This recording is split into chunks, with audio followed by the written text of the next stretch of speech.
Hi guys! Welcome back again sa aking YouTube channel. So, may share lang ako sa inyo guys kung ano ba dapat yung mga dalhin natin pagpunta natin dito sa Hong Kong. Yung mga importanteng bagay lang, okay?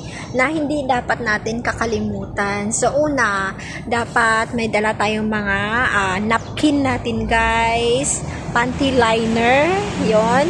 Ayun importante kasi syempre tayong mga babae, syempre kailangan, 'di ba? Nakakahiya naman na hindi tayo malinis sa katawan. At saka syempre wala pa tayong sahod noon. So importante na may dala talaga tayong napkin, yon, at saka panty liner. And isa pa, hindi talaga yung sa akin yung i-share ko sa inyo, yung sa akin lang na dinala ko talaga yung mga importante. So second is nail cutter. So need naman natin laging maiksi yung kuko natin kasi syempre para malinis naman tingnan, 'di ba? So kailangan natin magdala talaga ng nail cutter guys.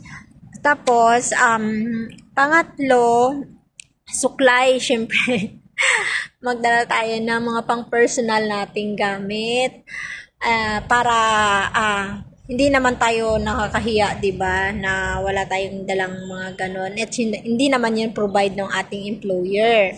So ang provide lang nila talaga guys sa pagdating is towel, and then toothpaste, toothbrush, sabon, shampoo, 'yun lang provide nila. Pero after 1 month 'yan, pag naubos mo na yung ano mo, ikaw na magpo-provide ng shampoo mo at saka sabon mo sa katawan after maubos mo yung bigay nila, pati yung Colgate siguro. So ayun lang guys yung tips na mabigay ko kasi yun lang ang na-experience ko dito. At syempre pinaka-importante din yung pera. Magbaon tayo guys ng at least kahit 1,000 pesos.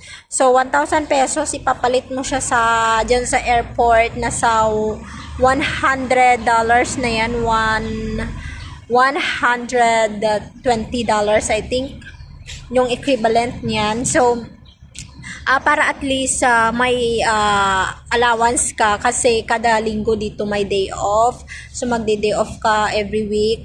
So wala ka talaga, magugutom ka talaga sa labas guys pag wala kang baong pera na wala pa tayong sahod. So yun. So ako ngayon, binigyan ako ng kapatid ko na 1,000, 2,000 yun, kaso binili ko pa ng maleta kung maliit. Kasi nga, mahirap talaga yung walang maleta. Kasi yung bag ko lang nun is bit-bit lang. So, dito talaga more on lakad talaga, laging lakad. Tapos yung sa agency namin noon, lakad talaga kami. So kung yun talaga yung dinala ko na bit-bit na bag, naku, hirap na hirap siguro ako guys. Kaya yun, pasalamat ako, nakabili ako ng maliit na maleta. Tapos yun, hindi ako nahirapan.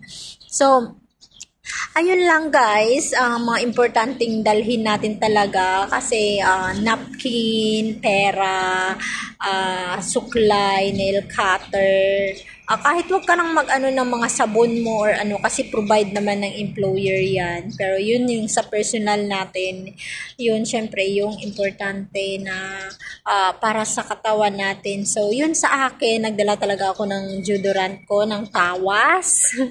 Sa akin lang ha, hindi dinala ko syempre suklay, tapos pang headband ko sa buhok kasi maiksi nga, 'di ba? Kasi talagang maiksi yung buhok. So nag-headband ako lagi, pero ngayon hindi ako nakapag-headband. Tapos suklay, nail cutter, tapos deodorant.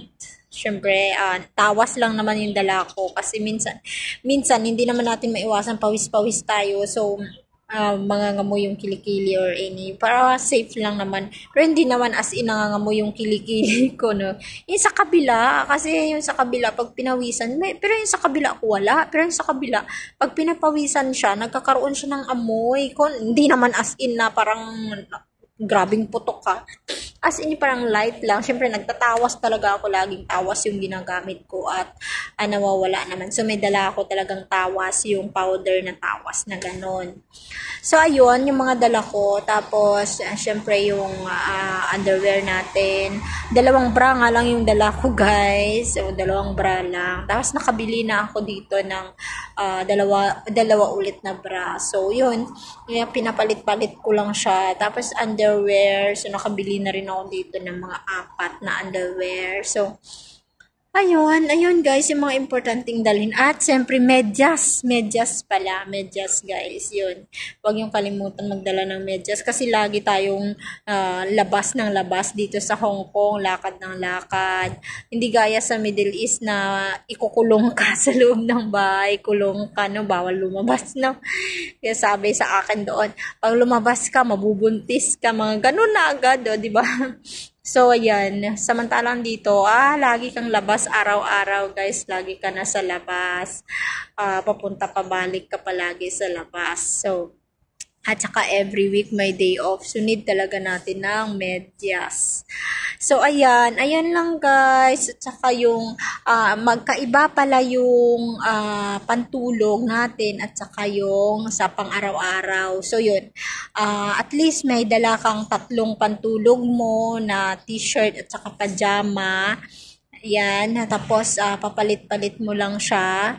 Tapos, sa ano mo, sa everyday mo na suot sa umaga, ayun, at least 6 pairs or 7 pairs, depende sa'yo kasi pwede ka naman maglaba ng once a week. Sa amin kasi, okay na maglaba kung saan sa washing talaga.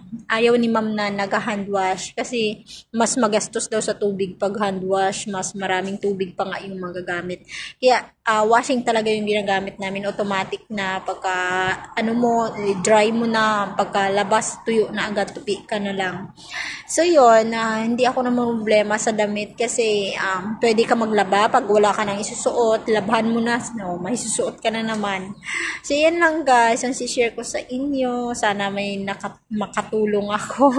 Sana may naitulong, no? O baka sa gustong magpunta dito tapos may nakalimutan. So ayan, sa akin talaga guys is yung nail cutter, yun talaga. Tapos yung pang shave natin kasi syempre nagsishave kasi ako guys. So hindi ako sanay ng mahaba yung ating private area. So ayan, shaver, nail cutter, comb, and then panty liners, napkin, and mga underwear natin. So, yun lang. Yun lang naman yung mga pinaka-importante. Tapos yung iba na yan is pwede naman natin mabili dito or diba?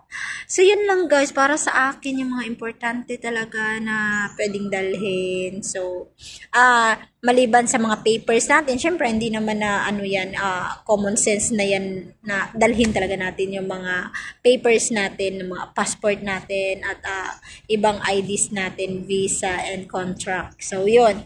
Yun lang guys. Maraming salamat. Nag-stay muna ako dito para makapag-vlog.